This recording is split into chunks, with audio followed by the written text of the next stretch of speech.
What's going on, everybody? Welcome to episode 35 of the Hoop Venue podcast. My name is Tyler, and as always, I'm joined by my great friend, Sean. We're about a week removed from the end of the regular season, actually 6 days removed. Well, at the time you're listening to this, 5 days removed from the end of the NBA regular season. So today we're going to be wrapping up our regular season NBA award winners. And this will be our last episode before we gear into the playoffs and start breaking down matchups and things of that nature. Sean, how do you feel about this regular season? It's a really, really fun regular season, I think, all things considering. I think this is one of the more enjoyable regular seasons, focusing purely on the basketball and some of the things we've been able to discuss over 35 episodes, which is kind of crazy to think about. So, yeah, super, super excited for the playoffs, and what better way to kind of wrap up the season than, go over some of our awards. Yeah, I think this has been the most enjoyable regular season I've had covering the sport. Just between everything we've seen, like the amount of different stylistic differences we're seeing between teams, like the Rockets with their double big look now, dominating the offensive glass, getting out in transition, defensive versatility. You got like the Celtics, they're still doing their thing. They're taking like 48.5 threes a game. That's unlike any other team. The Pacers with their running gun, the Bulls with their 4-point guards constantly playing in transition. What the Cavs have been doing, what the Thunder have been doing. We've got a three-headed juggernaut of all-time level teams. And then just like, of course, the MVP race, the amount of all-time talent playing right now, the amount of role players going for 30, 40-point games. March was magnificent with the leaps we saw a bunch of players take. I think this has been, in my opinion, the most enjoyable regular season I've had covering the sport in 4 or 5 years. Let's talk about our All-NBA teams. That's where we're going to start with our NBA awards segment, episode, whatever you want to call it. And to me, I feel like there's 4 guys we don't need to spend time on. I feel like everyone's going to have them on their All-NBA first team. Correct me if I'm wrong, but the guys you penciled in immediately were Shea, Jokic, Giannis, and Tatum. Yep. Did you just pencil them into the first team? Okay, we don't need to spend any time there. We'll probably talk about them a little bit more in depth in the MVP segment, but I think the toughest spot on All-NBA was the 5th guy on the first team.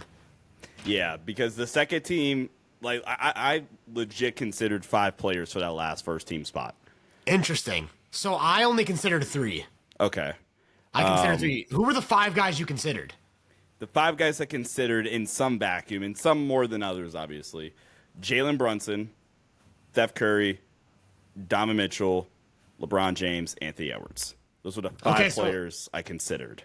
So I considered 3 of those guys. The 2 I didn't really consider for the first team were Brunson and Mitchell. I think Brunson's a weird one. Maybe I'm a little bit, maybe like I have an inherent recency bias there with the Brunson one because he hasn't played in a few weeks. He just came back from injury, and he's barely going to cross the 65-game threshold. And I'm kind of expecting these next few games from him to basically just be like, hey, get your 65 games, kind of like Halliburton last year when he was clearly playing hurt to get to the 65 games. I'm not expecting like big performances from Brunson. And I think you look at guys like Edwards, specifically Edwards. How many games has he missed? Like, Has he played every game? Is that like he's played 75 games? Yeah. So damn near every single game. And I think like when you're kind of nitpicking at this level, I almost just have like an inherent bias towards Edwards where I'm like, start to finish, he's been the engine making this team go. And the Knicks, like Brunson has the same type of role for the Knicks, but him getting hurt, I think just like right away my mind goes to, if I have to split hairs, I have to nitpick, I'm going to give the advantage to the guy that's just been a little bit healthier. But then also the Knicks proving that they can still be a very, very good team without Brunson, with OG apparently just turning into Kawhi. Karl Anthony Towns averaging 25 in games without Brunson, Mikal doing his thing. I just think there's a little bit more working in favor of a guy like Edwards there. And then also the other thing, Mitchell was the other guy that I didn't consider. We'll get into this. I don't even know if Mitchell to me has been the Cavs' most valuable player in this regular season. And that's just for me was like, if I'm not going to consider the other guy, I'm not going to consider Mitchell. So that's why I ultimately just had Steph, LeBron, and Anthony Edwards battling it out for that 5th spot. Who'd you go with? I actually this is why this conversation is kind of funny. I went with Jalen Brunson. Brunson was my fifth guy. Interesting. Sell me. Okay, Brunson was my fifth guy, and I get the injury stuff, right? I do. Jalen Brunson before injury, I think this isn't even a conversation, and I get it. And I'm going to go on a limb and guess your fifth guy is Steph. It is. Okay. It is. I think Steph has been incredible over the past the past 20 games. So basically since the Jimmy Butler trade. So past 20 to 25 games or so. I think Jalen Brunson over the first 60 games of the year before he got hurt was legitimately like, I think he would have been almost a lock, honestly, for first team All NBA. We talked about it all year long. The shot making, the fact that you're going to get a guaranteed shot anytime Jalen Brunson touches the ball because he's not going to turn the ball over. Probably in this kind of spoiler, like the fact that he is unstoppable in the clutch and, you know, consistently provides like the best clutch offense out of any player in the league. Super hyper efficient offensively. I mean, I don't know what else to add about Jalen. Taking a leap out, arguably, as a playmaker this year as well. And I get the argument how like New York has been able to tread water and be fine. OG Anunoby's had this insane #March hoop stretch with Brunson being down. But and I'm not saying you're ignoring it by having him. I'm assuming second team. But I think the first 60 games, I think it would have just been a lock. And honestly, the other person I kind of guessed because based off the recency bias take you had, but also I think the other person I would have probably went with would have been Steph. The three people I considered the most were Brunson, Steph, and Bron. Those were the three I considered the most. Okay, yeah. That's fair. I do wonder if the Brunson thing is, and I do wonder if you asked me like 2 or 3 weeks ago if I would have had Brunson first team. And maybe I'm just over-indexing on this recent stretch from Steph. I think that's a fair argument in favor of Brunson. What's tough for me is I agree with you. I think over the first, I don't know if I'd say 60. I'm going to say 50 just to keep it a calmer number. Over the first 50 games, I do think Brunson was unequivocally having a better season than Steph.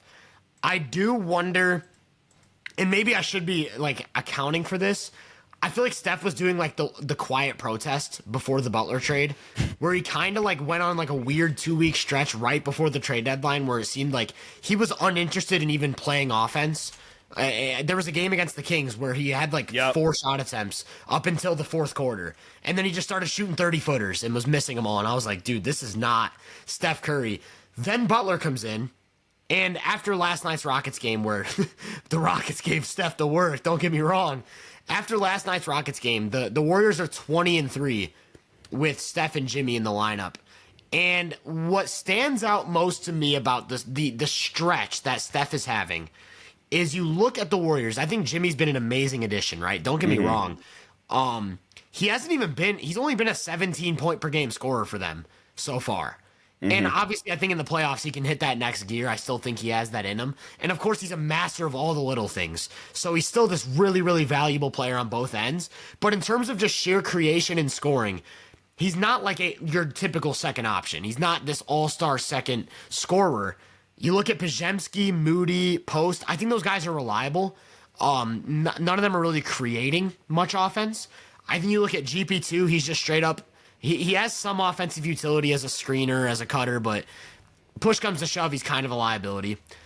Same kind of goes for Draymond. He's an elite passer and table setter, but the offense wants him dribbling and shooting the ball as much as they can possibly get him to. So you go down the roster, and Steph is basically the only guy who can consistently create and score 20 points while also getting his teammates involved. The entire offense, every possession, revolves around running some sort of screening action to free Steph up, which then compromises the defense because of the panic he causes as a shooter. Do you have any guess what the Warriors' offensive rating with Steph on the floor since the trade deadline is? Like top 5. With Steph on the floor, their offensive rating is 125 since the trade deadline. That's higher than the Cavs with Mitchell. That's higher than the Celtics with Tatum. That's higher than the Pacers with Halliburton. And to me, that was like the selling point. I'm like, this Warriors team is performing like not just a good offensive unit, an all-time great offensive unit with everything revolving around Steph, and him not having nearly as many weapons as any of the other guys we're going to be talking about for the second team. So to me, that was the selling point. I understand the argument for Brunson. I think I might actually be underrating Brunson because of the recency bias that comes with the injury and him not playing in the last 2 or 3 weeks. Because I remember we were talking about Brunson right before he went down, and we were both very, very high on what Brunson was doing, especially in the clutch. Like you said, spoiler alert. But yeah, ultimately, it was the fact that what Steph's doing with the offensive cast and the way he has them looking, peaking at the perfect point in the season. They literally have been like the best team in the league since the trade deadline. So to me, that's just the selling point. I think Steph has a lot on his plate. Is that the good? Like he has a lot. He has to do a lot. He's doing a lot. And since the trade deadline, he's averaging 28.5 points per game on 66% true shooting. Has his team performing like an all-time great offense. So he just got the nod. But like I said, the other guys I was really battling with were LeBron and Edwards. And you said LeBron was in your little group too. So what'd you like about LeBron? And then ultimately, why'd you keep him on the second team? I think the biggest argument for LeBron is that stretch, like late January to basically all of February and like the last week or so of January, where it's no AD because of injury. Then it's kind of getting used to Luka and getting Luka involved and things like that. I'd even go as far as to say right before LeBron got injured too. I would say that's probably when it stopped. Yeah. And then since he's come back, he's very clearly, for the most part, kind of keeping it safe and being precautious, just trying to get to the playoffs healthy. But over that stretch, JJ Redick even had like a statement of talking about LeBron's defense. That's easily the best defense LeBron played over an extended stretch of time. This is right around the same time where they were like a top 5 defense as well. This is easily the best LeBron's played defensively in the regular season since 2021. Since Solomon Hill. Yeah, Since Solomon Hill. Yeah. And it's no coincidence that that's also the last time that LeBron was a legitimate MVP candidate was that season. Yeah. So I think the two-way impact that we got for a somewhat extended period of time, while also still being a legit from December until they got Luka, as much as we're gonna praise Austin Reeves and deservedly so, LeBron was the primary creator at 40 years old for a 2-month stretch until they got Luka, and at the very least before they traded D'Lo, and D'Lo was very, very flawed as a player. At the very least, you had another ball handler that could take some of the load off. It could go, okay, D'Lo, Austin, go ahead, and then Bron, we'll get you your touches here.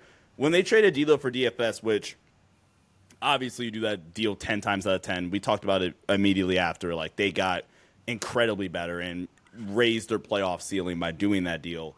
It required LeBron to go back to being more of an on-ball spread pick-and-roll centric player until they got Luka, and LeBron just said, okay, I'll do that, and I'll still get my efficient 28 points or whatever on, plus efficiency. So, and then you add that with the two-way impact. I think the biggest thing that kind of holds me back is I think even compared to like Steph to a certain extent, and definitely Brunson, I think Brunson's offensive impact was, I think, just sustained longer than Bron's was. Honestly, I think that's the biggest argument against Bron is I think his sample size of him at his best this season is arguably weaker than Steph, Steph, Brunson, and probably even Anthony Edwards, to be honest. So, yeah, that's, I think, the biggest thing kind of, limiting Bron from that argument. And then the post-injury stuff from Bron.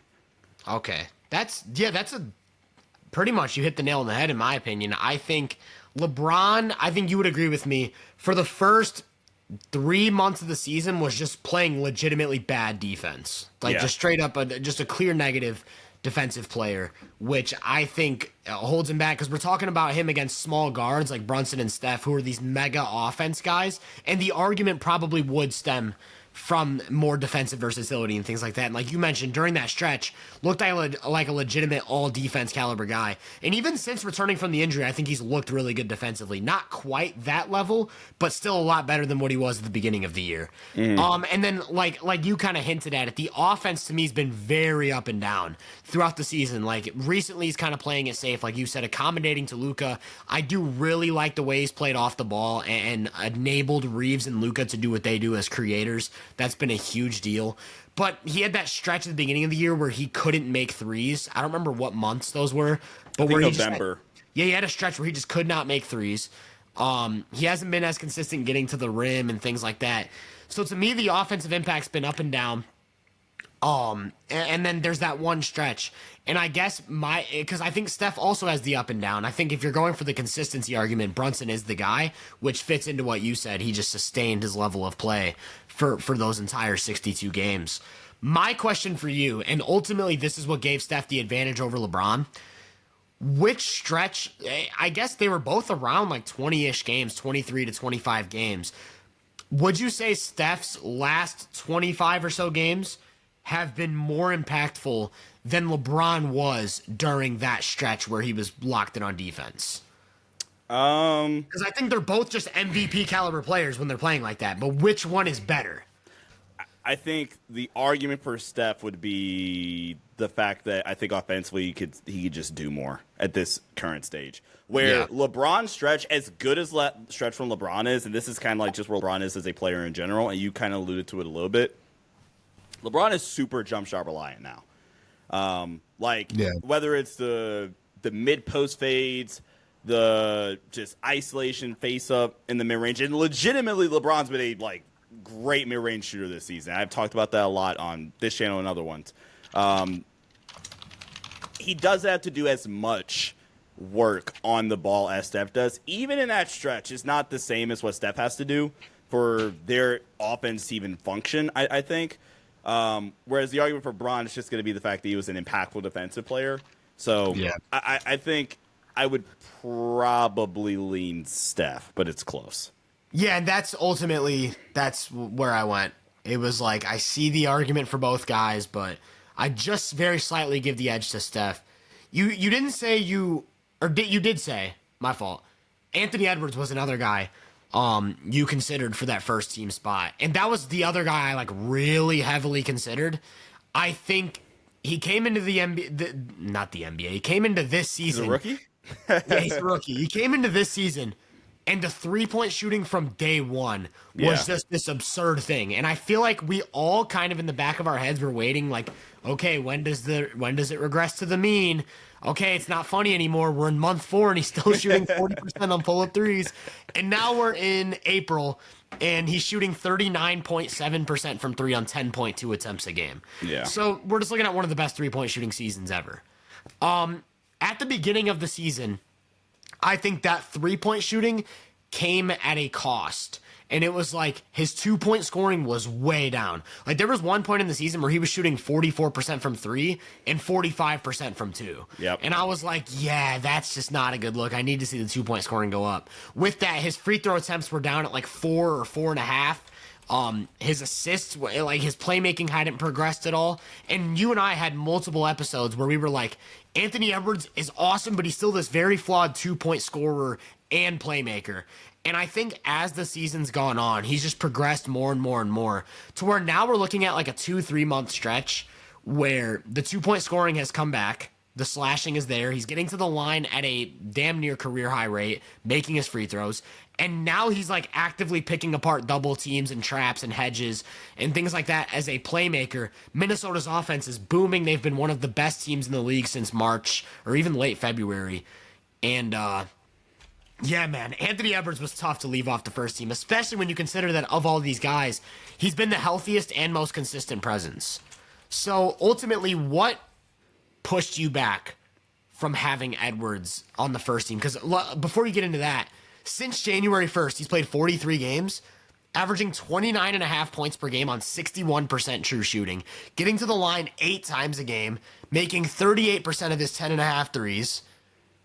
Like, dude, Edward, it's a demon, man. Yeah, and I pulled up just his last 30 games, it's 29, 6 and 5, 60.4% true shooting, while getting to the line, averaging 8 free throw attempts per game.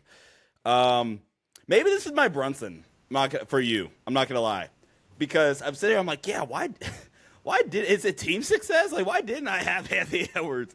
I think at the end of the day, I think it's, as much as I think he's taken a leap over the last 30 games, the last 43 games even, or whatever, I think it's safe to say he's still easily the weakest playmaker out of those four. Yes, easily. That we have heavily considered. And I think the 2-point scoring at the beginning of the year was a worry enough to where I'm going to give it to Brunson. I'm going to give it to Steph probably for like the Steph's impact over the past 30 games. It wasn't like Steph had a bad start to the year. He just stopped caring and was quietly protesting, like you mentioned. And maybe Ant probably has a better argument than Bron. Yeah, I think Ant has a better argument than Bron. Laker fans are just gonna think I'm the biggest Bron hater at this point. Yeah, maybe I'm just happy to admit that this might just be my Brunson for you. Honestly, it's tough. I think you made a good argument when you brought up the playmaking. You brought up the in my opinion, Ant doesn't hit the top end offensive heights that either of these three guys have. And Ant may have been more consistent than any of them. Three guys like Brunson, Steph, Bron? Brunson, Steph, and LeBron. Ant doesn't hit those offensive heights. Okay. Because of the playmaking limitations, in my opinion. I mean, as a scorer, you could stack his heights up against anyone in the league, really, because he hits when the pull-up three's going, and he's getting to the rim, and getting to the line, and playing in transition. Like, the guy's just a freak of an athlete and of a scorer. This might be a weird question, but what playoff series, potential first-round playoff series, do you think that if Ant performs the best in can most positively increase his stock as a player viewed around the league? If that makes sense. Because the easy answer to say he plays the best against is Denver, but that wouldn't do much for his stock. Right. Because it's expected for him to play really good against Denver. Can I say, I don't know if this is a hot take, and maybe this is where you were going with it. Houston? I feel like if Ant has an efficient 30 or just goes nuts in a Houston series. Because Houston's an elite defense, and I think Ant is their ultimate kryptonite. Because consistently against Houston, he just runs 30-foot pick and rolls and does whatever he wants. Yeah. Yeah, I think it'd be Houston. I think it'd be Houston. Or maybe but I don't know if he'd have a great series against OKC. But OKC could also be the one where if Ant they might lose in 6, but Ant goes out swinging, basically. Okay. Ant answered X, Y, Z. And I think Ant is prone to have an elite scoring series against anyone because of the volatility of the pull-up three. If he's just making 40% of his pull-up threes, there's nothing really the defense can do except just take away everything else. And that would just give his scoring such a high floor. I actually think the anti-Ant argument, keeping him off of the first team, is that, like I said, I don't think he hits the top-end offensive global impact of those other guys because of the way they elevate their teammates. And I think Ant's improved in that regard, but that's 3 of the best in that regard. And I think the argument for Ant as players over those 3 would have to come from the defense. And to me, that is a playoff Ant thing. I think regular season Ant is one of the most up and down defenders in the league. It's he takes some matchups personal, and you can see this all defense type of guy. But on a night-to-night basis, you might get a game where he just is completely uninterested in playing defense. And I think that's ultimately what holds him back, because I think the defense would be the selling point, but it hasn't been on a night-to-night basis. So that's what ultimately gave Steph the edge, and maybe LeBron as well, but you can kind of group them together.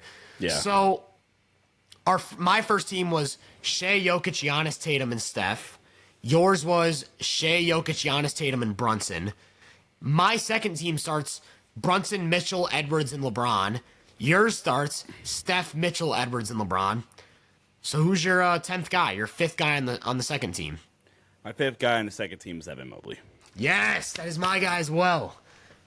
I don't even know if there's much to talk about, because the Evan Mobley argument is actually pretty simple. You basically made it earlier. And this is the argument working against Donovan Mitchell for first team All NBA is, was he even the most valuable player over the course of an 82-game season for Cleveland? And Donovan Mitchell's he's ramped it up a little bit more over the past month and a half or so. but Evan Mobley over the course of the full season, like he's going to be an all NBA defensive team player. He's going to be a defensive player of the year finalist, I'm sure.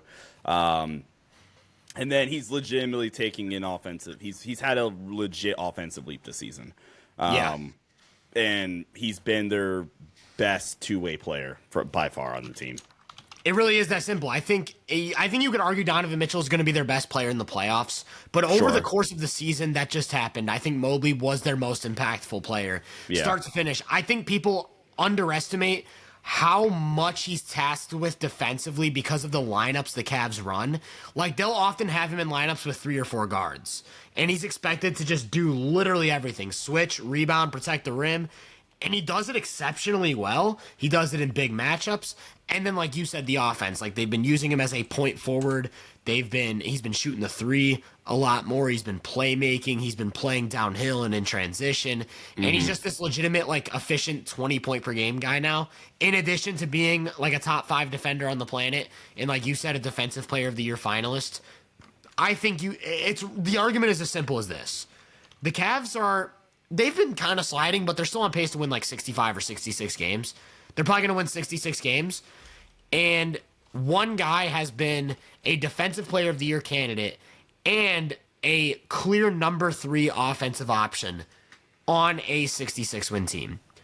It's just that simple. He's been the most impactful two-way player start to finish for a 66-win team. That's an All-NBA second-team caliber player. Yep. No, nothing much more to add there.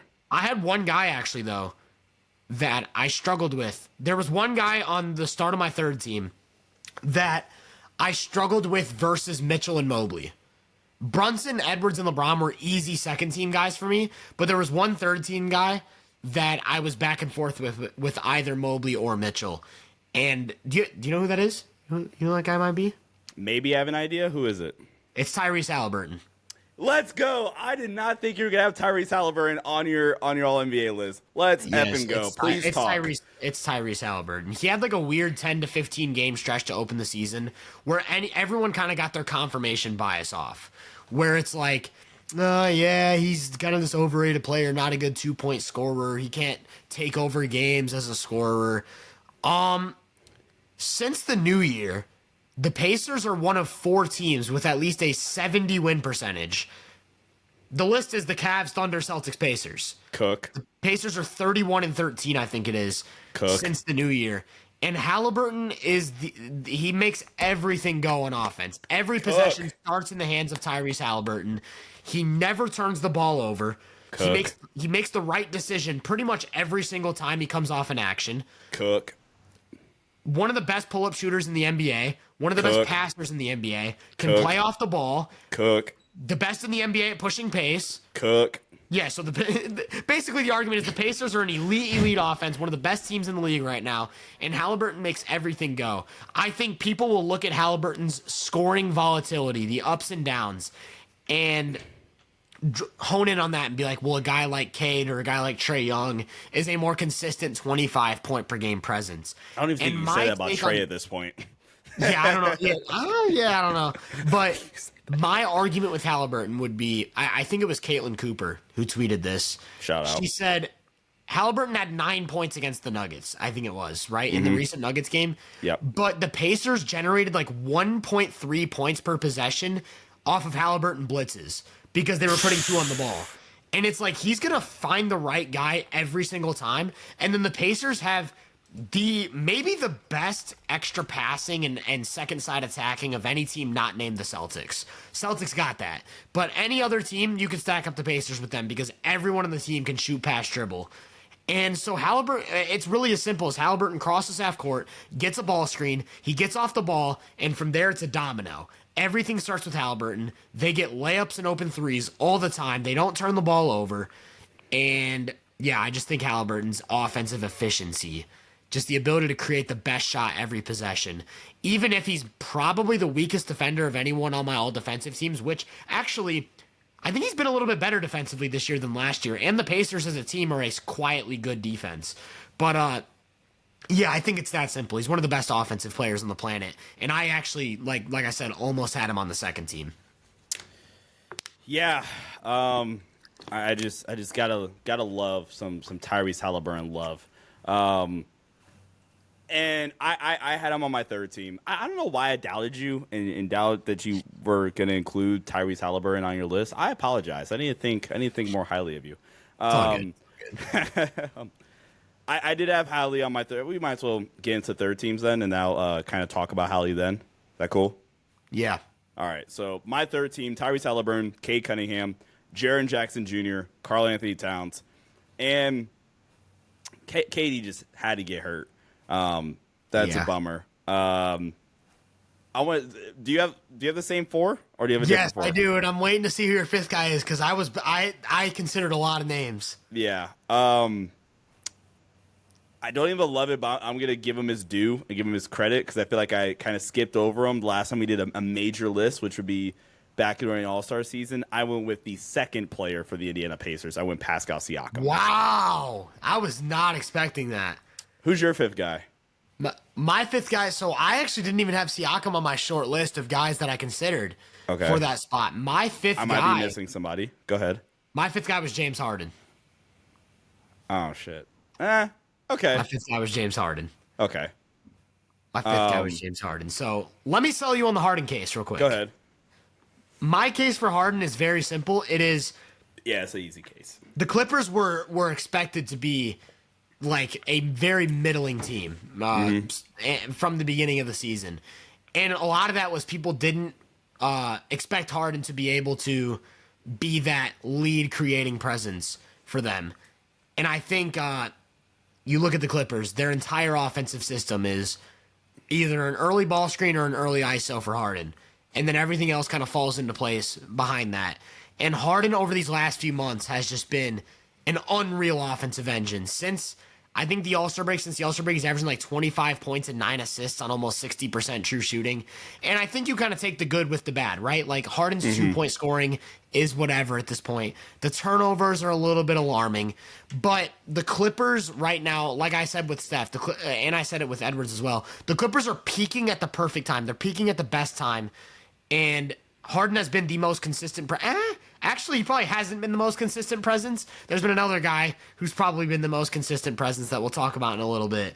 But arguably their most, or at worst, their second most consistent presence, start to finish. He's the focal point of everything they do on offense. And recently they've been one of the best offense. They've been the fifth best offense since the All-Star break. And just a good enough offense to lean into these defense-heavy lineups overall where they're playing Chris Dunn, Derrick Jones Jr. extended minutes, Ben Simmons now extended minutes. I just think what Harden's doing as an offensive engine, and also, like, not a bad year for Harden defensively. Been pretty okay defensively. So, that'd be my case. That'd be my case for Harden. I'm not even going to, disagree with you. I do really quickly want to go back and show love to my guy Tyrese. I let you cook, but I want to also add to the Tyrese Halliburton love. Some numbers for you, right? This season, there's been 101 players to at least have 250 pick and roll possessions, including pass outs per synergy. Tyrese Halliburton is the second most efficient pick and roll initiator in the entire league. The only player that's higher, and by the way, if we go by a possession per game basis, Tyrese Halliburton averages 16 pick and roll possessions a game. The number one player is 4.5 pick and roll possessions per game. Number one's Campaign, but then it's... Wow, I thought it was going to be Peyton Pritchard. Peyton Pritchard, I don't know if he's at Peyton Pritchard's 18th. He's 18th in he used to be way up there. He must have fell off. Wow. I feel like last time we talked about this, Peyton Pritchard was like top 10 or top 5. And Malik Monk. It was Malik Monk and Pritchard were at the very top. Yeah, I remember that actually. And this is funny. We were talking about our buddy Mars yesterday, and we were talking about Steve Nash, right? And we were talking about Steve Nash and his peak or whatever, and the ability to just push pace and play fast. And the best shot you can get, and this is why the 7 seconds or less Suns kind of worked, is the best shot more times than not is going to be in transition. It's actually not even more times than not. The best shot you can get is in transition. Yeah. Analytically is proven. This we're probably gonna get your the most amount of open layups or whatever. You're gonna get a lot of good looks from three in transition, specifically in the corners, like playing fast early. And the fact that Tyrese Halliburton literally, and by the way, out of every single player in the top I would actually imagine that he's number one in turnover percentage too. His turnover percentage, actually, guess what his turnover percentage is? In the pick and roll? Including pass outs. 6%?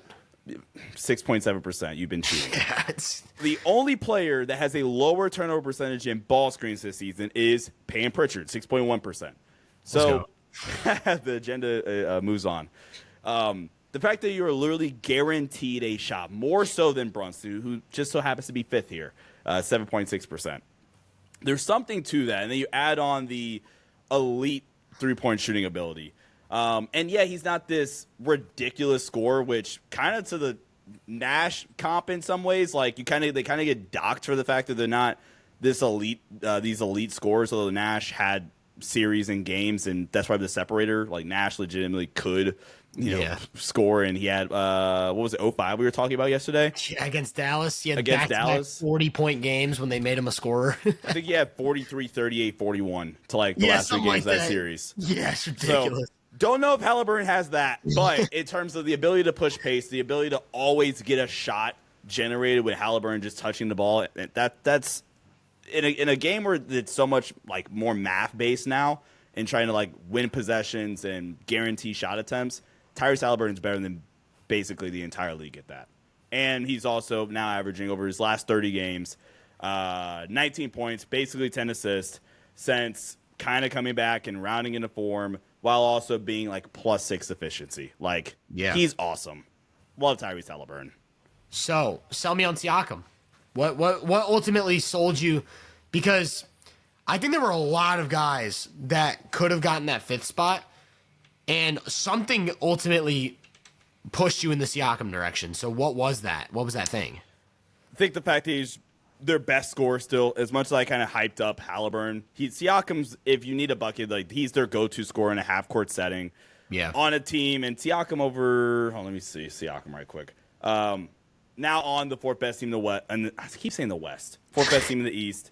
Admittedly, I think I just overlooked James Harden for a weird reason, but over the same exact sample size, so basically says February, 20 points per game, 6 boards. He's been there. He's their half-court number one, while also being about league average efficiency, which I think the argument against Siakam, if I'm going against myself here, is I think there would honestly just be players that do what he does better, as being like a half-court scorer and like a half-court number one, if you will.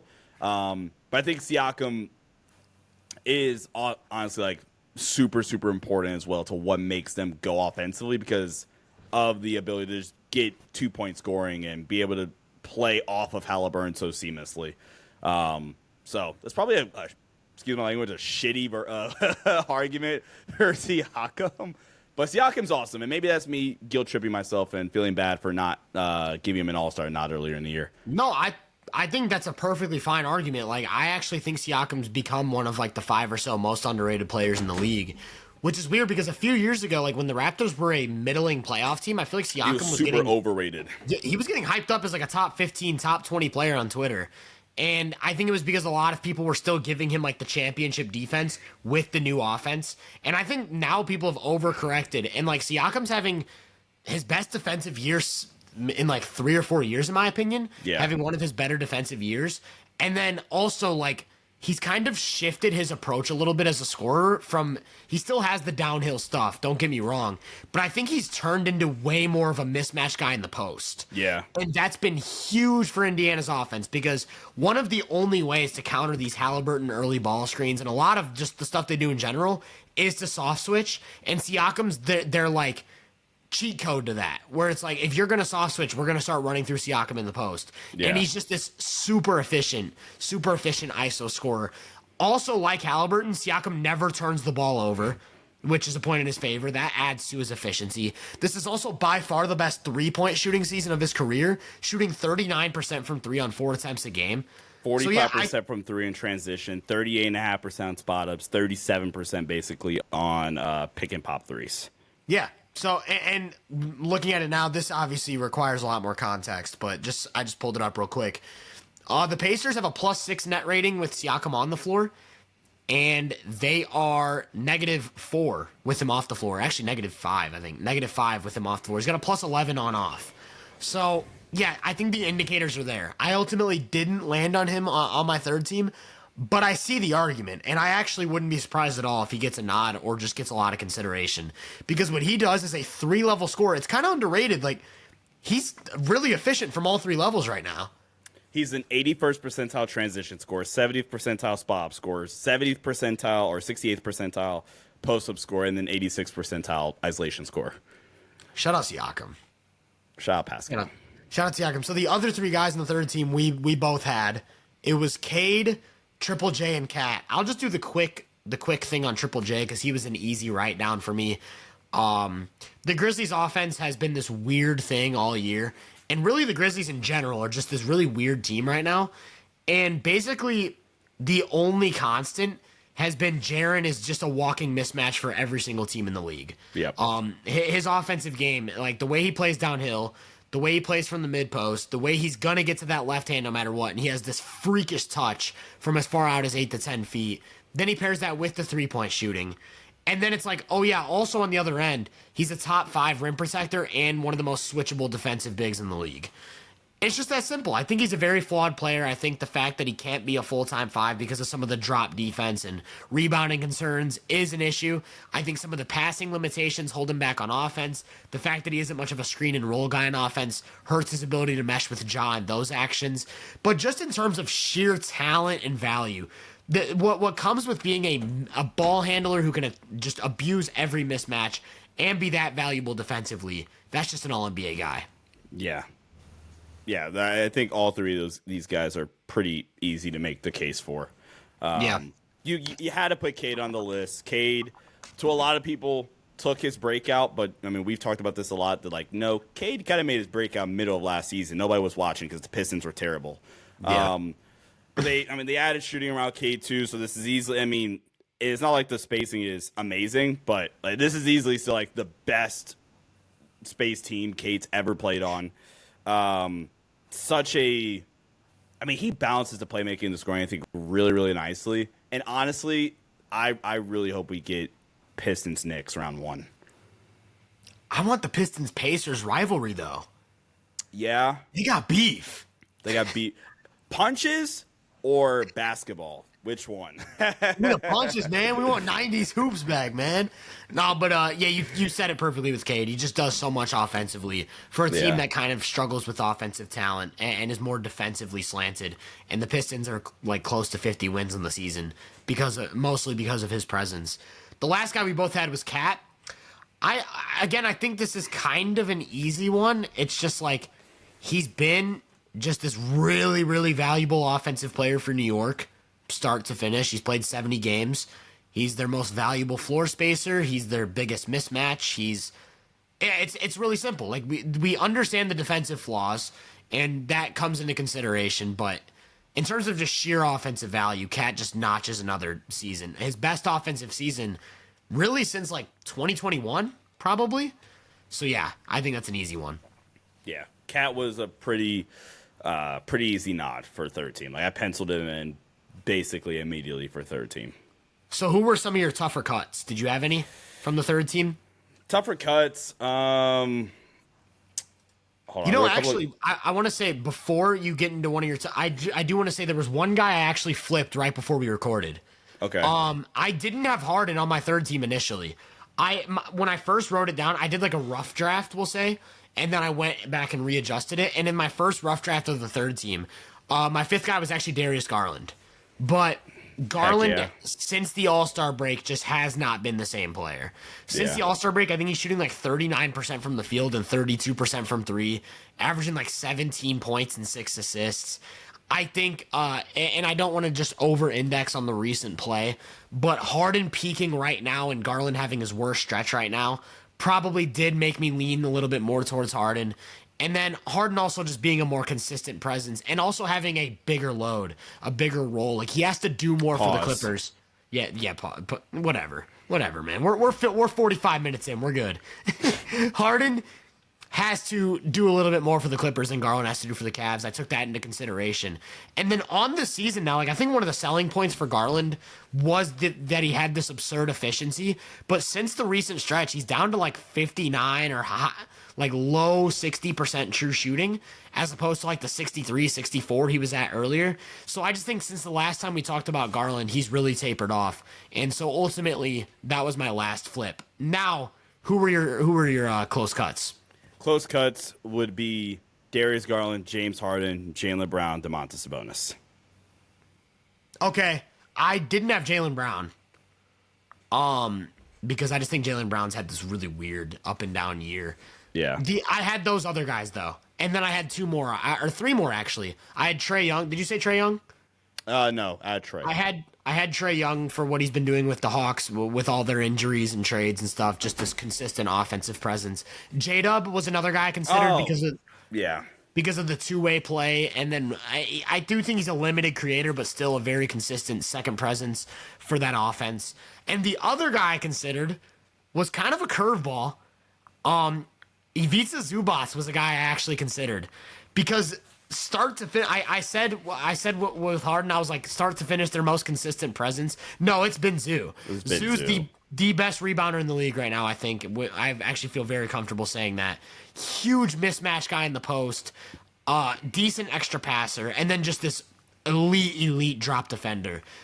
Huge two-way impact. Always healthy, always playing big minutes. The Clippers haven't had a reliable backup center at all, and it hasn't really mattered because of how good Zoo's been in his minutes. So that's a guy I wanted to show some love to. Any other things you want to talk about with All-NBA? No, a really fun crop of guys, and I think all those guys, Trae kind of slipped my mind when I was like preparing, but all those guys at least put some thought into. For sure. Even Zoo. Zoo's fun. We're going to talk about him, I'm sure. Shout out Zoo. Let's move on to all defense. And real quick before we get into all defense, I want to say that I understand it's positionless now. I personally, and anyone watching this, you could do your position list. You could do it however you want. You could do guards and forwards and centers. I personally view all defense as 2 backcourt guys and 3 frontcourt guys. And when I say backcourt, I don't necessarily mean they have to be a point guard or a shooting guard. I just mean they are perimeter inclined defenders.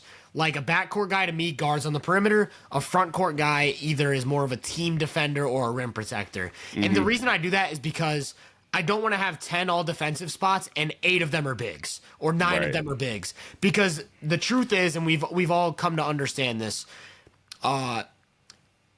bigs just simply impact defense, like team offense more because they're just in a position to do more. If you are defending on the ball, you're pretty much going to only impact, and there are extreme examples, like Prime Kawhi is an extreme example of a guy who just broke apart team offenses because of how good he was on the ball.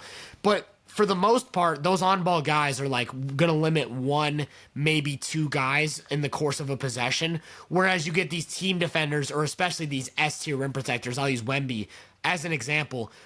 Wemby takes away the most valuable shot on the floor from all 5 guys. And that just does more to a team's offense than the ability to like pick up the ball 94 feet, whereas 4 other guys can still create. So for that reason, I went 2 backcourt, 3 frontcourt. Did you do the same thing, Sean, or did you just go completely positionless? My second team might get a little bit weird, but for first team for sure. Okay, so let's start with your first team. Who'd you have on the first team?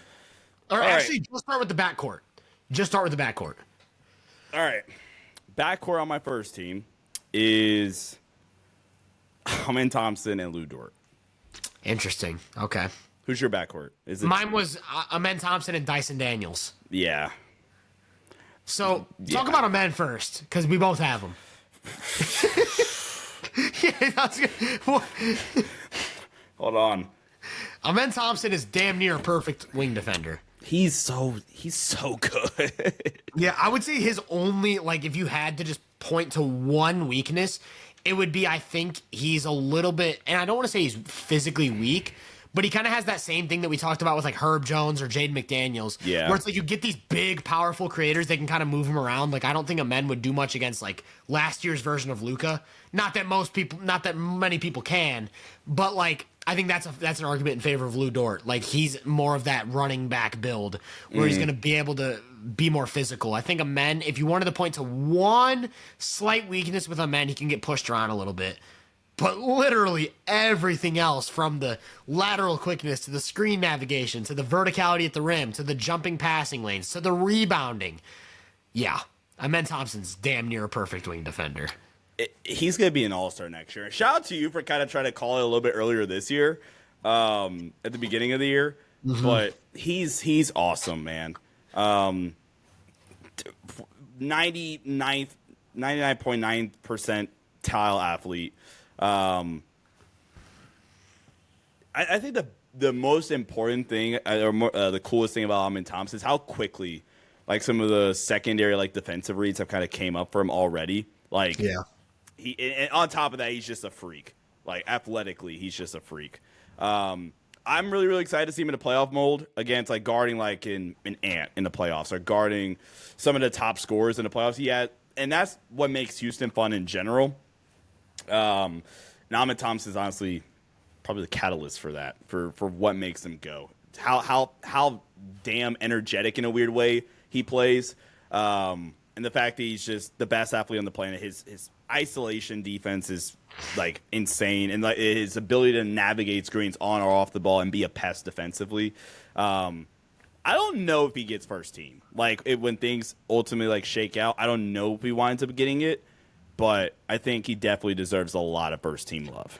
Yeah, and Houston right now, number 4 defense. They are 4.2 points ahead of league average defensive rating, and I think we both agree he's just very clearly their most impactful defender. Shout out Dylan Brooks. I think Dylan Brooks, their most impactful player?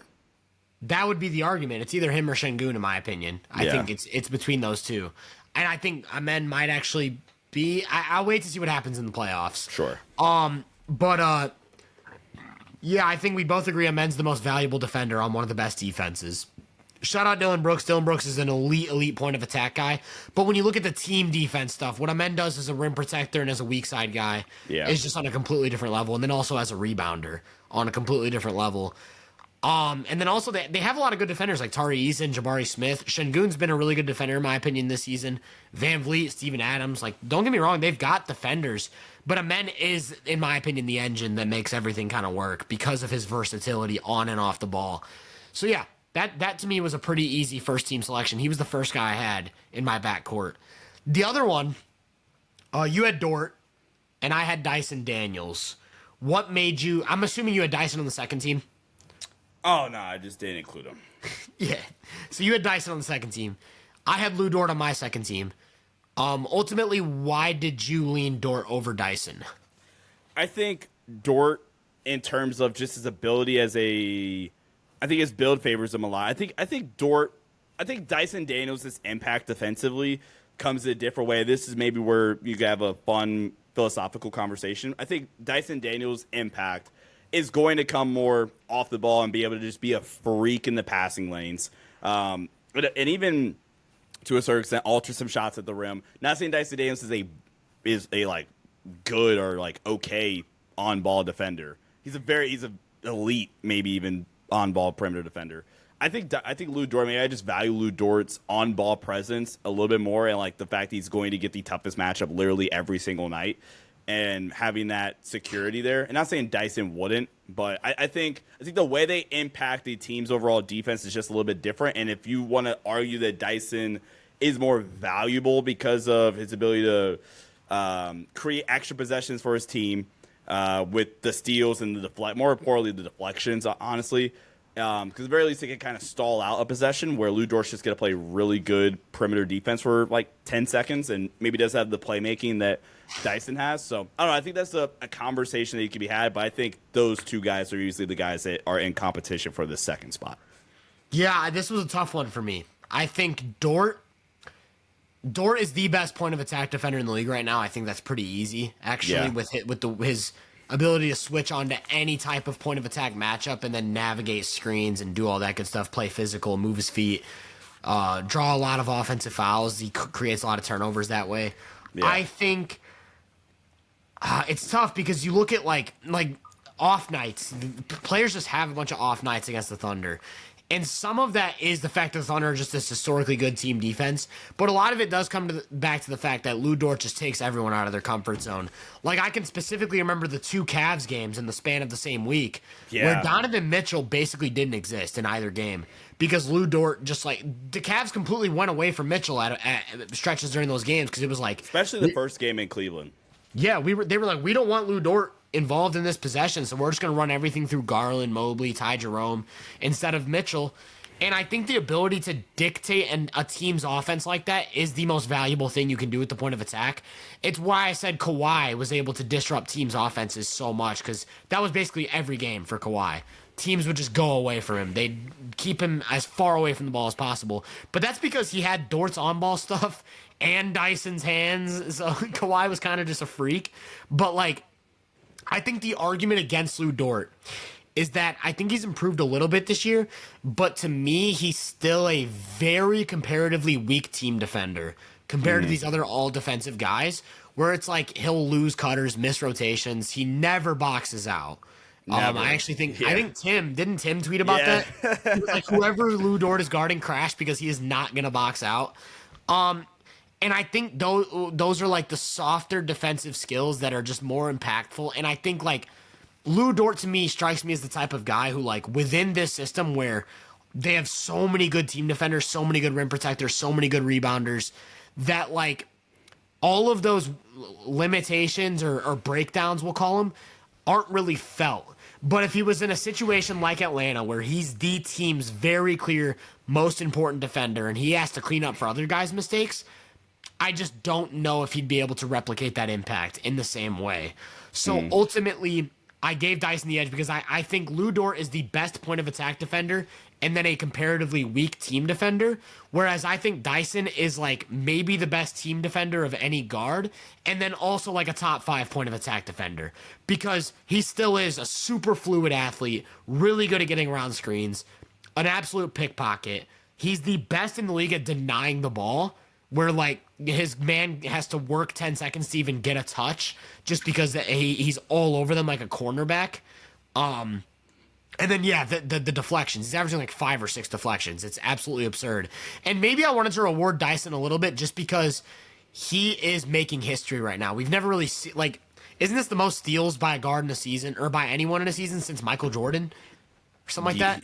Yeah, something stupid. So that maybe I had a little bit of inherent bias there, but I do view Dyson as a slightly more valuable defender than Dort. Yeah. But like you said at the end, like those were the 2 guys that were kind of back and forth, first and second. What's your front court looking like? My front court was actually very easy. It was 3 guys that I didn't even really think about. It was Draymond, Mobley, and Gobert. Okay. So who was your 3? Same, yeah. And I think I'm actually scared of Gobert might not even make an all-defensive team because he's not being talked about at all. And, like, I do think this was a down year for him defensively to start. It's the Aaron Rodgers quote.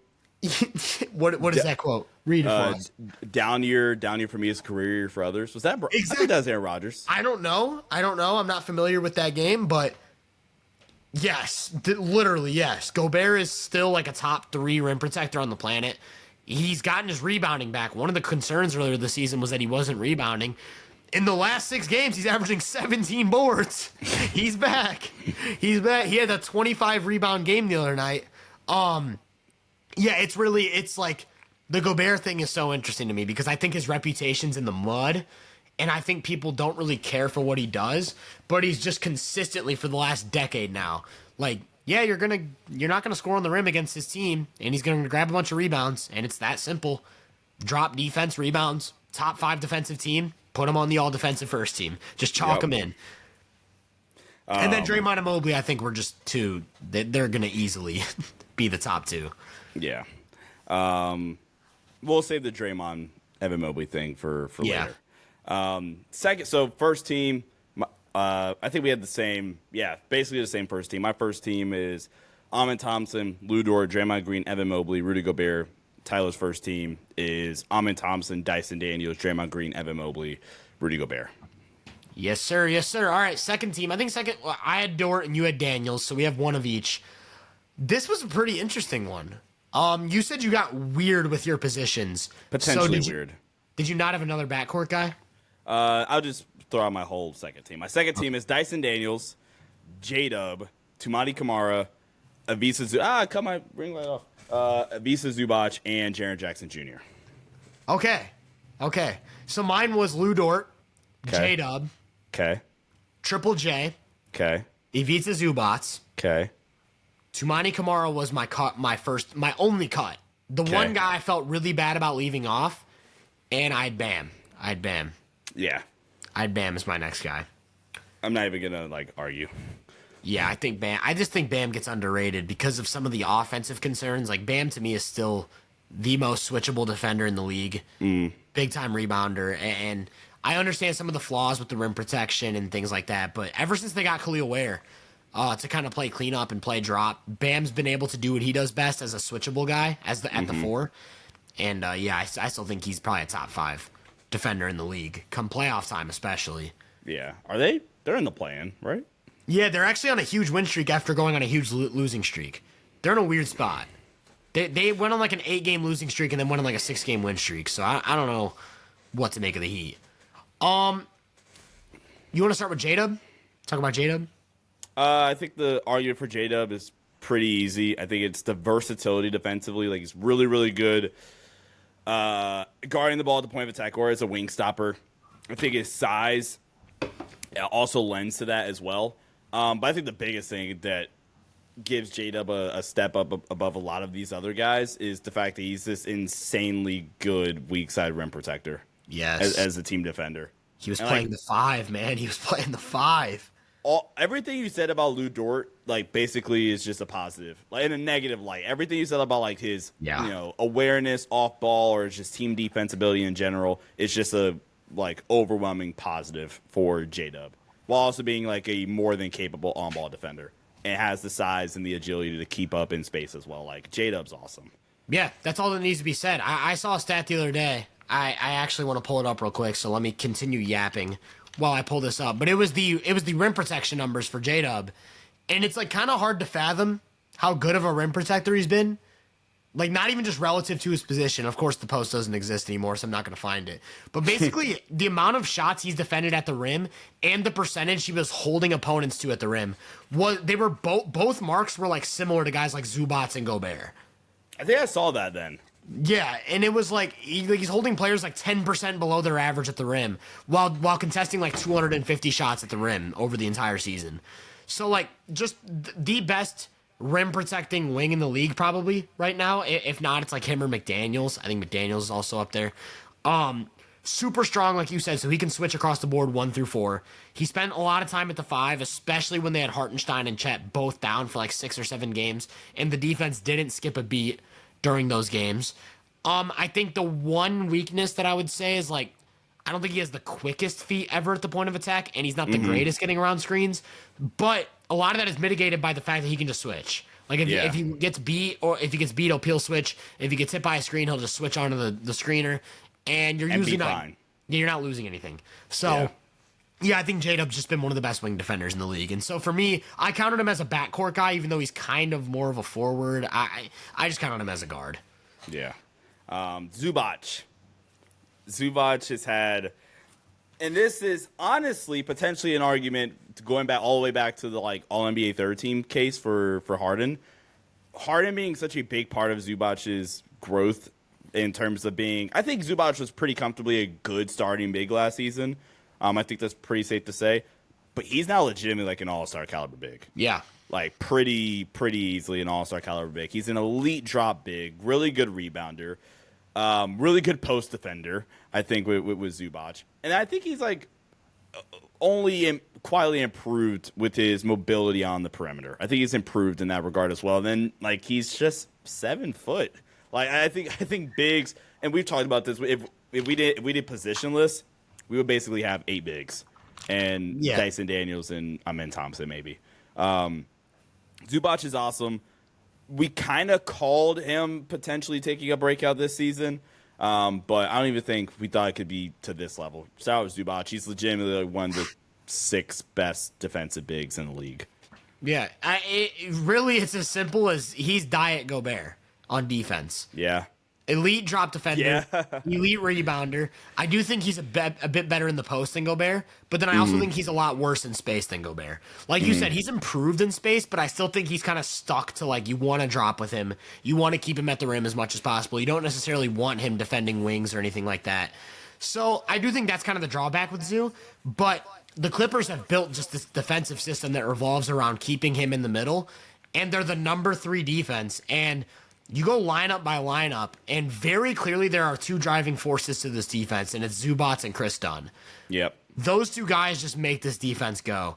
And Dunn actually was one guy I probably would have had on my second team, but wasn't eligible because of minutes. This weird thing where he hasn't played enough games with at least 20 minutes. But yeah, Zubats is the clear anchor for the number 3 defense. Holds down the paint. Like I said earlier, no backup big. So they need him to really hold down those minutes. And the fact that the most underrated thing with Zoo is you're not getting second chances against him. You get one shot and that's it. He's grabbing the rebound. He's grabbing the rebound pretty much every single time. I don't care who you have on the court. I don't care how many people you're crashing with. And that's just one of the that's almost a lost art in today's NBA. I feel like we've gone away from valuing rebounding. Whereas there was a weird stretch there where we really overvalued it. I actually think it became undervalued once all the triple doubles, like the triple double boom happened, and then everyone was like, 10 rebounds doesn't even mean anything. But you look at a guy like Zoo, like the ability to limit second chances is really valuable. So Zoo was a pretty easy pick for me. The last guy we both had was Jaren. I think I already kind of talked about it. He's super switchable, huge rim protector. The hangback is that he's everything Zoo or. Zoo is everything he isn't. He's not a great drop defender. He's not a good rebounder. And so you can't use him as your full-time 5. Yep. Imagine Jaren and Zoo together. Oh, my God. That's disgusting. Oh, my God. But you didn't have Bam. You had Tumani Kamara. So talk about Mr. Box. Well, he puts everybody in a box. I think outside of Lou Dort, I think is he the second best POA guy in the league? I would say healthy Herb Jones would get that nod. Yeah. But if we're not counting Herb, maybe he's definitely in that discussion. Who else in that discussion? Like, I think Dyson's up there. I think Drew Holiday. Talk to me in the playoffs about Drew Holiday. Yeah. That's one guy I'll be waiting to see. I think Jaylen Brown in the playoffs too is another crazy point of attack guy. I think his ability to he's gonna pick you up full court. I think he also does a really good job of like denying as well. Like once the ball is given up, he does a really, really good job of denying the ball, while also being this just dominant perimeter isolation defender. Navigates screens fairly all right. I think Lou Dort's a better screen navigator than Tumani Kamara, but also super active in the passing lanes. If we're comparing him to Lou Dort, he averages more deflections per 75 possessions than a Lou Dort. Really quick, I'm looking at like Chris Dunn, Asar's, and like Dyson Daniels numbers in terms of deflections per 75. Dyson Daniels gets 6 deflections per 75 possessions. Chris Dunn's at 4.8. Asar Thompson's at 5.7. Dude, I really wish Asar could have been considered. He didn't play enough games. Yeah, he I think he's at 55 too, so literally not even that far off. But really good defensive playmaker as well in terms of the ability to wreak havoc. And I think he's starting to get like a lot of recognition, and he's one of the more exciting parts about that Portland team. Has a really good frame, really good size. Like he's what 6'8", 6'7"? I think he's 6'8". I think he's 6'8", something like that. Tumani's awesome, bro. He's 6'7". I think you did a video on Tumani, 6'7", I did. basically. I did. He's 6'7" with a 7'1" wingspan. Sheesh. Also protects the rim really well for a wing. Yeah, Tumani Kamara is a ridiculous player. I just think he's a victim of what I talked about with the position locks. Yeah. I went 3 front court guys, and to me, Jaren, Bam, and Zoo just do more as team defenders than what Tumani does as an individual defender. I'd actually rather see Tumani make the all-defensive team than any of those guys. But if I'm just going off of what I value and how I view impactful defenders, Tumani was the only guy that I had as a tough cut. So on my list, I had 11 guys named. I had my first team, my second team, and then I had Tumani Kamara, super tough cut. Were there any other guys you had that were tougher cuts? There were two guys I just like a lot that I probably didn't even really consider a ton, but I just like them. I love Casey Wallace. Like, yes. he has this super like niche or just knack of like blocking jump shots. Yeah, like his timing is ridiculous. Good screen navigator, and then this one's maybe just more like he guards the best matchup every single night. And I think he's like fairly good at it. I think Andrew Nimhart's a really underrated defender. I agree. I think he's super underrated. Did you look at OG Anunoby at all? I didn't consider him as much as I thought I would. That was another guy. Yeah, that's another guy that I feel like in my head I view as one of the 10 or 15 best defenders. But it just kind of has felt like not that this year. And maybe that's because the Knicks are in a really weird situation, and then Cat is their drop big and things like that. Also, another guy I kind of looked at but didn't really write down was Giannis. Giannis has been really, really good defensively. Did you consider Jared Allen? Jared Allen was one guy, but I basically just viewed him, and maybe this is unfair because he is pretty switchable. But once I wrote down Zubats, I was like, I just think Allen's a step below Zoo, so I don't really need to consider him. Okay. But I think that's fair to consider him. Like, Jared Allen's awesome. Really good defender. Jared Allen's awesome. All right. Anything else you want to talk about with all defense? No. Now we can get into the actual award winners, and I actually think there's a few we can rattle, like, right through. I did a ballot of 5. I know you said you did a ballot of 5 for some of them, but 3 for some of them, depending on the award. I think we can rattle through MVP. I think we've done that debate enough, and I'm kind of sick of it. I don't want to do the debate. Like, we've done it enough, and we both are going to have the same MVP. So I say we just rattle through these lists. My top 5 for MVP was my All-NBA first team. I had 5 Steph, 4 Tatum, 3 Giannis, 2 Jokic, 1 Shea. My MVP, 5 Brunson, 4 Tatum, 3 Giannis, 2 Jokic, 1 Shea. Yeah. And if you want our in-depth MVP debate, we did multiple throughout the season. So if you go through our past episodes, you'll probably find something about the MVP. There was one time actually that I favored Jokic in one of our debates, but I kind of tilted towards Shea midway through the season. And I've been on the Shea train ever since. So if you want to see more like in-depth on the MVP, we have done that, but we're just not going to do it here because there's no reason to. Yep. Another one that I think we can rattle through real quick is Clutch Player of the Year. And the reason I think we can rattle through it is rattle even the right word? I keep saying rattle through. No, I know what you mean. Is that a term? I mean, rattle off is probably the better one. Rattle off. We'll rattle run off. Through. Right. Run through is what I'm going to use. We can run through this clutch. And the reason we can run through Clutch Player of the Year is because neither of us care about the award at all. Like, there's very little research that goes into either of our picks. It's a lot about vibes, in my opinion. Who gives you that feeling in the clutch? And I talked about this last time. Like, when you're watching them in the clutch and they feel inevitable, that kind of feels like the award winner. But also then looping in, like, win probability added stats and then, like, clutch box score. So for me, the list I landed on for Clutch Player of the Year, don't feel good about it. The only spot I feel really good about is number 1. And so I got 5 Tyrese Halliburton, 4 Shai Gilgeous-Alexander, 3 LeBron James, 2 Nikola Jokic, and 1 Jalen Brunson. I have 3 LeBron, 2 Jokic, 1 Brunson. And hey, we got the same top 3. That is straight win probability added in the clutch. Let's go. I don't care. Let's go. I also, maybe we can have a discussion, maybe not. I think we can probably speed through Coach of the Year. Yeah.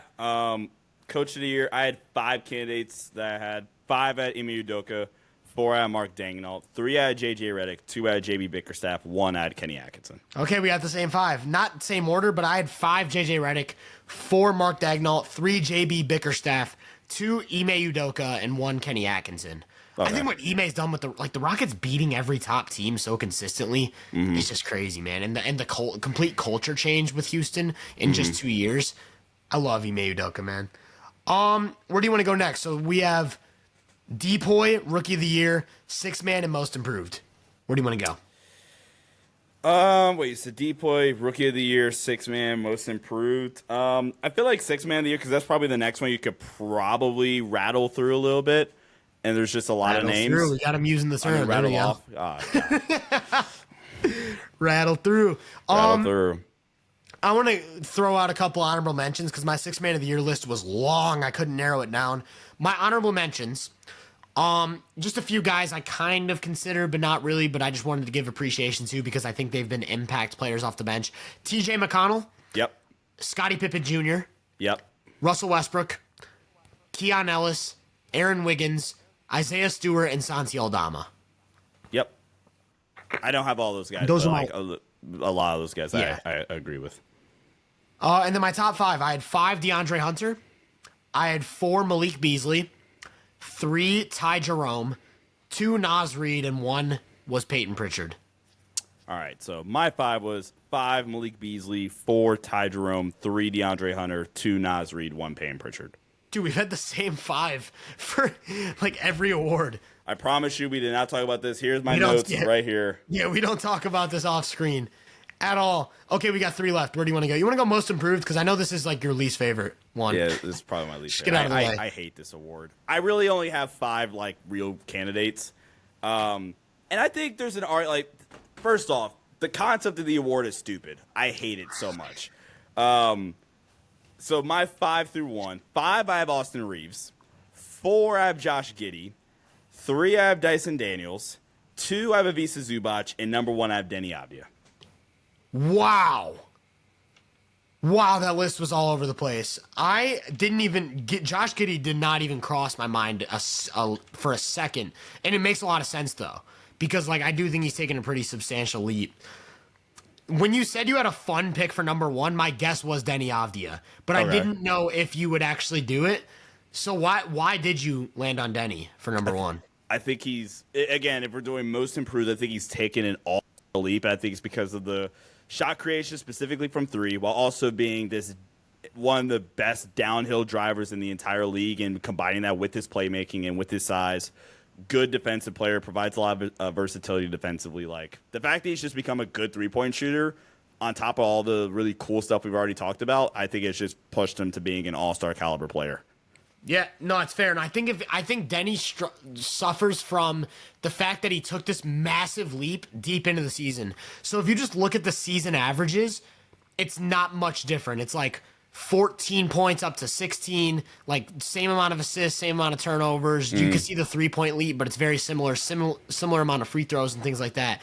But if you look at just like the last month or two from Denny, like I think in the last 15 games or something like that, he's averaging like 26, 11, and 5 or something crazy, and it's efficient. Since like 2 or 3 months ago, he's averaging 20 points on 63% true shooting. So yeah, I think that's a fair pick. Denny was one of my honorable mentions, but like I said, I think he kind of suffers from the fact that he took the leap mid-season, and I don't really know what to do with that. I think most improved is such a weird award because I feel like you have to take that leap like day one. And like you have to come into the season with that leap. You can't make the leap during the season because at the end of the day, they're going to look at the season averages from last year versus this year and not like the beginning of this season and the end of this season. Like I wonder how much differently it'd look if you did most improved and it was like your November numbers versus your March and April numbers. Denny Avdia I had as an honorable mention ultimately. I also had Jalen Duren as an honorable mention. I think just a giant leap from maybe the worst drop defender in the league to a legitimately good defender now. Just a very meaningful leap. Also, I should say, for me, the spirit of the award is the players that made the most meaningful leap from last season to this season. And I'll probably get into more what I mean about meaningful leap. But I think Duren is one that I think is just a very meaningful leap because of him becoming a legitimately good defensive player. Tyler Hero, the leap from like 6th-man starter to just an all-star, I think is a pretty substantial leap. Santi Aldama was one that I think made a very meaningful leap from like a guy who you question if he's playable to now just an elite rotation guy. But he hasn't hit 65 games yet, so I kind of put him on my honorable mentions. I was like hesitant with that. Zubac was a guy I had in my honorable mentions, and also Triple J I had in my honorable mentions. My top 5. Okay. Austin Reeves was also my number 5. I think I think he made one of the biggest leaps, but not one of the most meaningful. And what I mean by that is I already viewed him as a starter level player, and now I just view him as a better starter level player, if that makes sense. And it's like he made a huge leap talent wise, but from an impact standpoint, I think other guys made more meaningful leaps. One of those guys is Cade. We talked about it. I think Cade took the leap in the middle of last season, but I do still think from that point to now, he is a much better player. And I think the leap from like maybe an all-star to an all-NBA guy is one of the most meaningful leaps you can make. Although it kind of breaks the spirit of the award to have a number one pick. It's weird. Evan Mobley was my number 3. And I think that is another guy like Cade, where Mobley was like a borderline, maybe you could call him an all-star. He was an all-defense guy. But he hadn't really progressed much from rookie year to year 3. And then this year it was like, now I'm an all-NBA guy. And that's just such a huge and tough leap to make. My number 2 is Dyson Daniels. Okay. I think he was just really overlooked last year. I already viewed him as one of the best perimeter defenders last season. And then this season, he's in more of a spotlight. Obviously, he's improved, and obviously he's doing something historic, which he wasn't doing before. Even a better offensive player this season, and that's what I was going to get into. Like, now he can legitimately run an offense. He's a scoring threat. He's a good playmaker. So I think that would be where the biggest leap is, actually. And my number 1 was Christian Brown. I think Christian Brown's a hooper. Christian Brown is just an awesome. He's just a very good wing, and he went from someone who was like a spot minutes off the bench, maybe gets like 13 minutes in a playoff series per game, to we lost our starting 2. We need someone to step up. And this guy across the board improves as a scorer, improves as a playmaker, improves his efficiency, is a 40% three-point shooter, is an elite Great transition weapon. Without the ball. Yeah, like he just improved in every single area. And to me, that's the spirit of the award. Your team needs more of you. You step up, you improve across the board, and you're just a completely different player. And now we have a completely different outlook on your ceiling, because I think Christian Brown progresses to be like just an elite wing one day. Yeah. So Christian Brown that was my pick. Anything else you want to talk about with most improved? No. We want to go DPOY? I know you have a rant in here. Let's do it. Not much of a rant. Okay. Not much of a rant. I just want to say, actually, let's do our list first. Go ahead. Who's your 5? Top 5. My top 5, Draymond Green 1, Evan Mobley 2, Rudy Gobert 3, Jaren Jackson Jr. 4, and then I'm going to throw the guard some love. I'm going to go Dyson Daniels 5. Wait, okay. Explain yourself. Why is Dyson your only guard for Defensive Player of the Year? But Wait. No. No. Hold on. Wait. Rewind. I thought I was tweaking. Rewind. Oh, wait, then never mind. I have 4. I don't really have a 5th. You don't have a 5th? No. Okay, I thought you were going to have the same 5th as me. My 5th was Amen Thompson. Yeah. So that was my one guy that was my one guard on my list. I actually didn't even have Jaren on my list. My number 4 was Zoo. Okay. So I had Amen 5, 4 Zoo, 3 Gobert, 2 Mobley, 1 Draymond. Explain why you had Draymond number 1. I think Draymond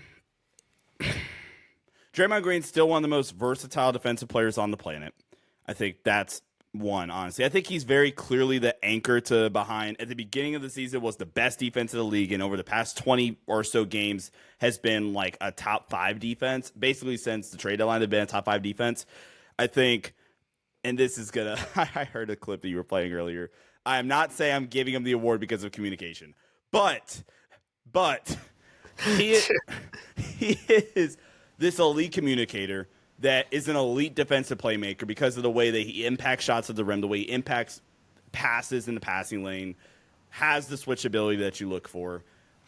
And like I said, just legitimately anchoring an elite defense, a pretty consistently elite defense when they've cared about basketball. You had a 15-game sample, maybe it's a little bit longer, where, to your point, we've talked about it with Steph even, where they quietly were protesting a little bit, and Draymond, I think, might even miss some games this season too. So you factor it all in, but I think for Draymond's, we'll call it 60 games of, and it might be a little bit less, but you get my point, of meaningful defense and carrying. I think Draymond Green at his peak, not named Victor Wembanyama, has been the best defensive player in the league this season. Yeah. That's going to be my argument for Draymond. I think Draymond suffers from the way we kind of like to break down players by categories. And what I mean by that is specifically talking about offense for a sec. I think a lot of people will say, oh, the best offensive player is the guy who has the best combination of scoring, playmaking, and off-ball play. And it's like... Is that not Jokic? Yeah, it is. But like, they'll say someone's better than another player because they have a better balance of scoring and playmaking. Like, I think that's what a lot of people argue about Luka and Harden, specifically because they balance the scoring and playmaking. But taking this back to defense, I think the game is so much more nuanced than that. And Draymond's one of the guys that suffers from being a master of all of the in-between things. Like, I've been seeing a lot of takes on Twitter that are basically, Evan Mobley can do everything Draymond does defensively. And it's not that simple because, yes, Mobley can switch 1 through 5. Physically, you can do everything that Draymond Green can exactly. Do. Yes, Mobley can protect the rim. Yes, Mobley can hold down, be your lead rebounder. The problem is Draymond has all of these little genius moments and just knowing what the offense is going to do. Did you see that clip from the Lakers game where I forget who Draymond's starting off of? Is Luka trying to switch? This is why I'm I'm scared of a Warriors matchup because Luka's going to try to switch on, and then Draymond in this given possession just triple switched in like 3 seconds. Yeah, it's ridiculous. Yeah. And then there was the other one. I think they were all from the same Twitter account. I'm going to butcher the name. Joe Verret, NBA. Yeah. Joe Verret. I might be Great mispronouncing. Warrior follow. Yeah, amazing follow. I might be butchering the name, but I think it's Joe Verret. He's a Warriors guy. Yep. He also posted one against the Nuggets where the Nuggets were going to get into a sideline out of bounds play where Jokic was going to run off a down screen from Christian Brown to come get the ball. So Draymond put Moody on Jokic and then guarded Christian Brown so that when Brown goes to set the screen, Draymond's going to switch on to Jokic. Then Jokic adjusted and was like, no, I'm not going to come off the screen. Brown, you go get the ball. I'm going to post up Moody. While that's happening, Draymond then pre-switches with Moody to get back on Jokic's post up and pushes him out to the three-point line. And it's like there's all these subtle moments of genius that if you look away from the screen for 5 seconds, you'll miss an entire sequence of Draymond just being a supercomputer. He's the smartest defender we have ever seen, except for like maybe Kevin Garnett, maybe Bill Russell, but even then, like Draymond probably has an edge. He's everything you think Jokic and LeBron and Luka are on offense is what Draymond is on defense. And for some reason, when we talk about like defensive player of the year and things like that, it just doesn't get acknowledged. We talk about, who can switch, who can protect the rim. We don't talk about who knows exactly what the offense is trying to do and is going to blow it up before the offense can ever even do it. And then you get this thing where like the Warriors are playing him as a full-time 5. They have 3 weak links on the court at all times. Yeah, 36. 3 weak links on the court at all times. And they're a top 5 defense for half the season. And I think Draymond's the best defender in the league still. I'll just outright say it. Wemby or not, I think Draymond's still the best defender in the league, especially in the playoffs. I think that is the last guy you want to see in the playoffs if you're trying to score as a team because he's just such a genius. He's so good at blowing up everything the offense tries to do. And I think what rubs people the wrong way is the way Draymond kind of like wasn't in the conversation and then vaulted into it out of nowhere after talking to the media. Like, and it's true. In terms of betting odds, he wasn't even on the top 10, and then the next morning was number 1. And I get why that looks super fishy, why that looks weird. And there probably are some voters out there who are going to give it to Draymond just because of the legacy thing. Because he has a better career than that of a one-time Defensive Player of the Year. Here's my take on the Draymond not being in the race thing. And this actually goes back to me and Sean doing our mid-season awards. Because anyone who watched that episode knows that neither Sean or me on our Defensive Player of the Year lists even brought up Draymond at all. And it might sound weird how we both have him number 1 after not bringing him up at all.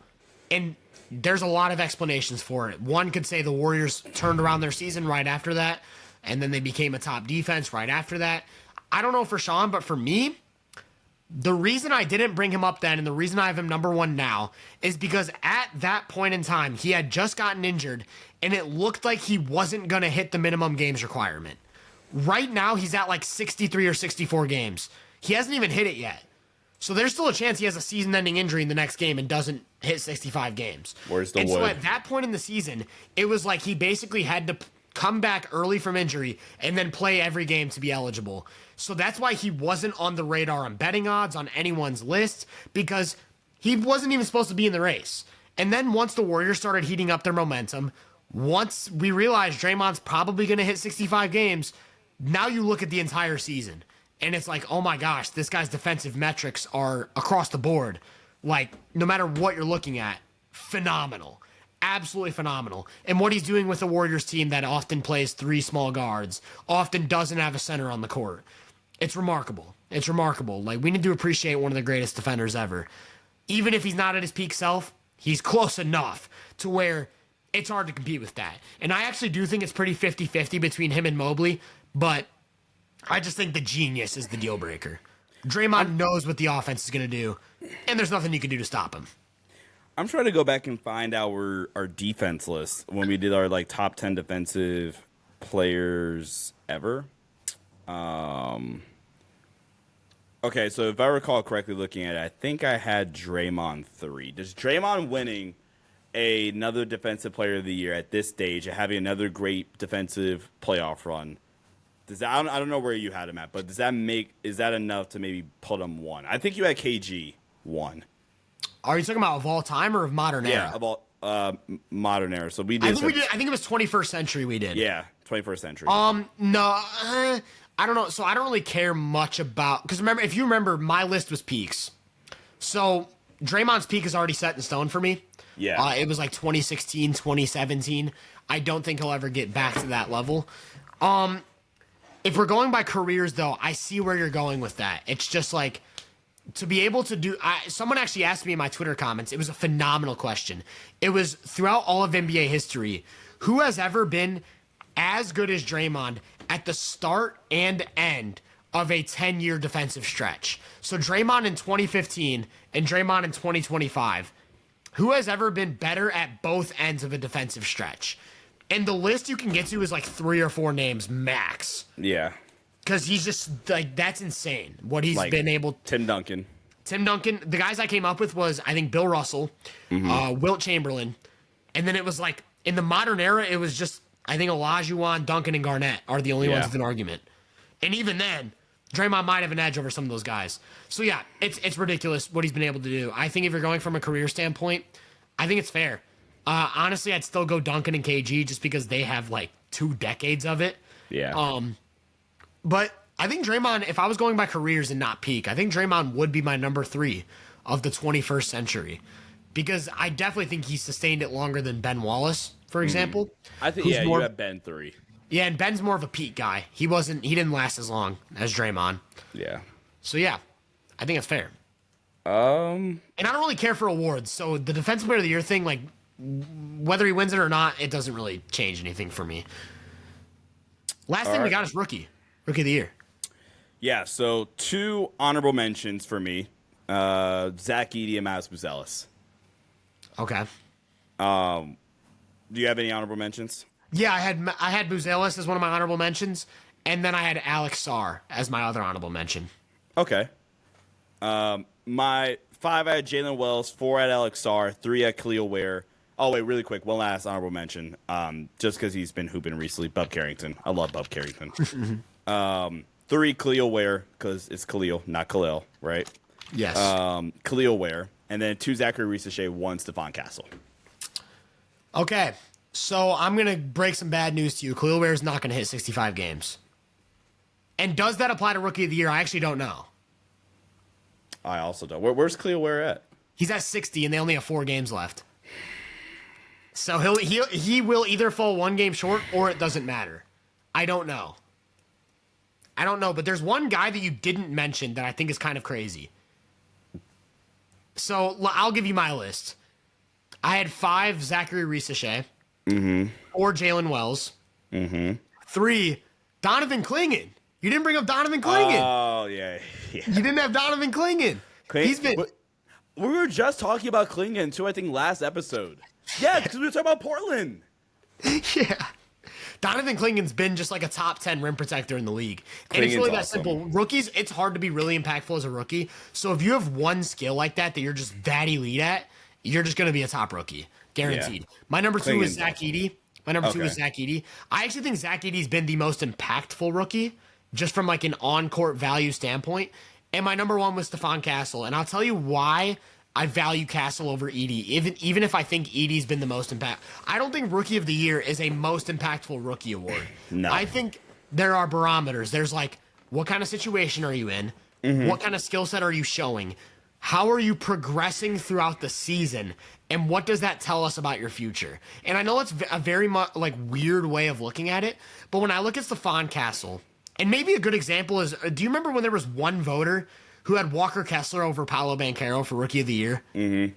That's weird to me because, like, they got crapped on, cooked, and I knew where he was coming from. Like, if you went by impact and like on-court value metrics, yes, Walker Kessler was the better rookie player than Paolo Banchero, but Paolo, just the flashes with Paolo were there. Like, you saw the star. And that's kind of how I feel about Castle. Not to the same level. Like, I don't see the star as consistently. But it's more so Castle started this year kind of poor and just progressed. Every month, progressed, got better and better and better, added more to his tool bag. And then you get this stretch towards the end of the season where Wemby gets hurt, Fox misses some games, Sohan's missing games, and he's basically forced to be this number 1 offensive option. And yes, the efficiency is going to be up and down, but he has these really big games. Like, is he still the only player? Actually, Şengün might have done it, but at one point, Castle was the only player in the league to score 30 points against the Thunder. Isn't that a crazy stat? That's insane. That's crazy. Then Luka did it. And I think Şengün did it. So the Thunder just fell off. We don't care about Şengün. Yeah, OKC's not even going to win the West anymore. No, but in all seriousness, Castle, I think the spirit of the Rookie of the Year award is look at the guy who's progressing. Look at the guy who's in the toughest situation and is producing the box score numbers, and you can see all the flashes. I think it's a pretty easy pick. Last 20 games, 19, 5-5. Like, I'm not even going to look at true shooting. Who cares? Who cares? It doesn't exist. Nerds. The flashes, right. Show me the Darko. Show me the RPM metrics. The athleticism, I think the decision-making is only going to get better. He's already a really good defender. I thought that was going to translate day one. Stephon Castle's Uber. And I think the fact that he's gone to get these reps without De'Aaron Fox, without Wemby, it's a blessing in disguise, honestly. And it's gonna ultimately pan out really, really nicely, I think, for San Antonio. Because he's like the perfect backcourt option, I think, next to De'Aaron Fox. Yeah, I love that backcourt Wemby. pairing. And with Wemby too. Yeah. I don't think we need to go over the All-NBA and All-Defensive teams again, but I will rattle off just my winner for each major award. MVP Shea, Defensive Player of the Year Draymond, Rookie of the Year Stephon Castle, Sixth Man of the Year Peyton Pritchard, Most Improved Player Christian Brown, Coach of the Year Kenny Atkinson, and Clutch Player of the Year Jalen Brunson. I know our lists are very different after one, but the winner is damn near the same. And that's kind of how it shakes up. Like, at the end of the season, it usually is a clear winner for each award. MVP, Shea. Defensive Player of the Year, Draymond Green. Rookie of the Year, Stephon Castle. Sixth Man of the Year, Peyton Pritchard. Most Improved, Denny Avdia. Coach of the Year, Kenny Atkinson. Clutch Player of the Year, Jalen Brunson. For anybody that's going to be mad at me, and I'm talking Laker fan probably only here, that is going to be mad that I gave the award to Kenny Atkinson, the moment they went 15-0 and had any semblance of sustaining that, the award was his. Kenny Atkinson's been Coach of the Year since November. Yeah, 100%. No question. But, that's going to wrap it up. I know you guys will be leaving in the comments all of your disagreements. I want to see everyone else's lists. Tell us your All-NBA teams. Tell us your All-Defensive teams. Tell us your MVP and all that good stuff. Tell us why Draymond should not be Defense Player of the Year, because I know at least one of you is feeling that way. He talks too much. We're not giving DPOY to a person that talks. Hey, Evan Mobley stoicism. I like the agenda. But yeah, we appreciate you guys listening regardless of what you agree and disagree with. Make sure you follow us on social media. Sean is on Twitter at Sean_DAVI. He's on Instagram at Sean_Davis23. He's on YouTube at The Sports Headline Show or the Los Angeles Lakers Network. As for me, all of my personal stuff is Tyler Britton, Tyler_Britton or Tyler Britton_. Just look up Tyler Britton. And I'll probably be on there somewhere. And then my main stuff, my main content, my basketball content, Hoop Venue on all platforms. Once again, we appreciate you guys listening to this. We appreciate you guys giving us a fun regular season. And next time we see you, it will be episode 36. It will be time for the playoffs. And we will have some very, very interesting content for you guys.